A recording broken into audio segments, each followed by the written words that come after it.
नमस्कार दोस्तों, स्वागत है आपका आपके पसंदीदा चैनल।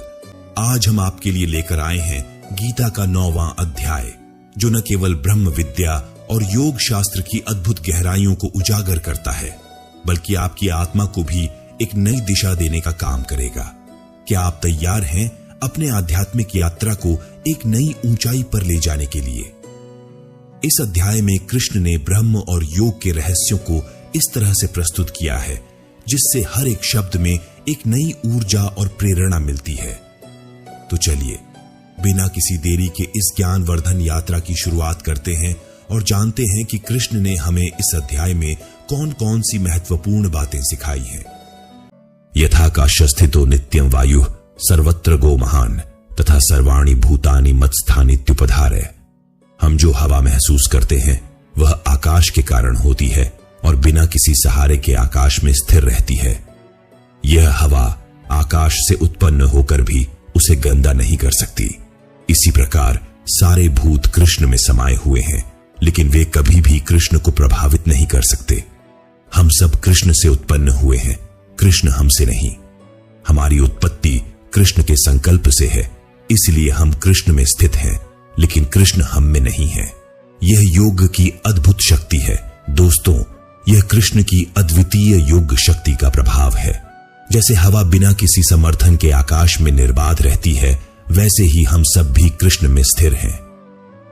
सर्वभूतानि कौन्तेय प्रकृति यान्ति मामिकाम कल्पक्षये पुनस्तानि कल्पादौ विसृजाम्यहम्।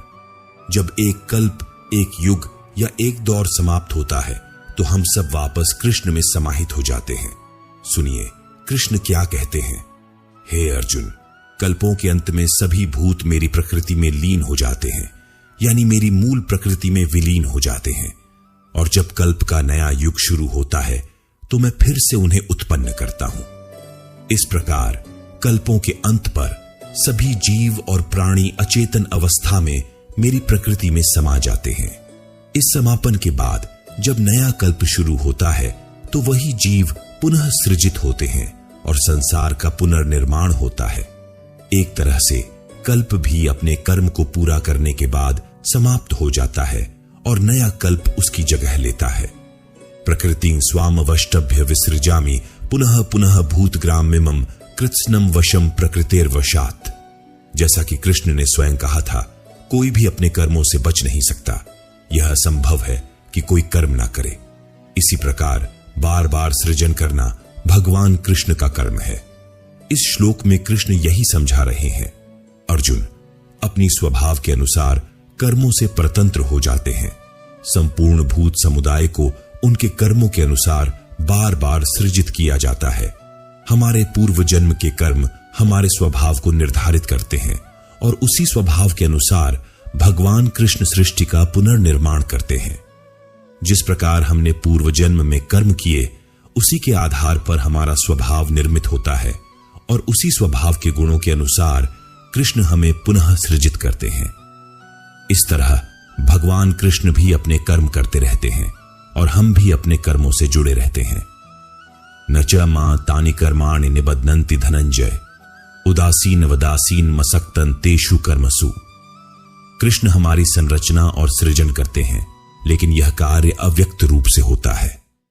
ऐसा साफ तौर पर नहीं दिखाई देता, लेकिन यह स्वाभाविक है। अन्यथा यह दुनिया कैसे अस्तित्व में आती और समाप्त होती। सृष्टि का यह कर्म कृष्ण का है, लेकिन वे कभी अपने कर्मों से बंधते नहीं। इस कर्म में उनकी कोई आसक्ति नहीं होती। कृष्ण जैसा ज्ञान हमें दे रहे हैं, वही नियम उन पर भी लागू होते हैं। इसका मतलब है कि वे भी अपनी सृष्टि के नियमों से बंधे हुए हैं और मनमानी नहीं कर सकते। पूरी सृष्टि परमात्मा के संकल्प से ही बनी है। आपको यह लग सकता है कि आप अपनी इच्छा के मालिक हैं और जो चाहें कर सकते हैं, लेकिन वास्तव में ऐसा नहीं है। हम सब परमात्मा की योजना और नियमों के अधीन हैं और हमारी स्वतंत्रता भी उसी संकल्प के अनुसार सीमित होती है।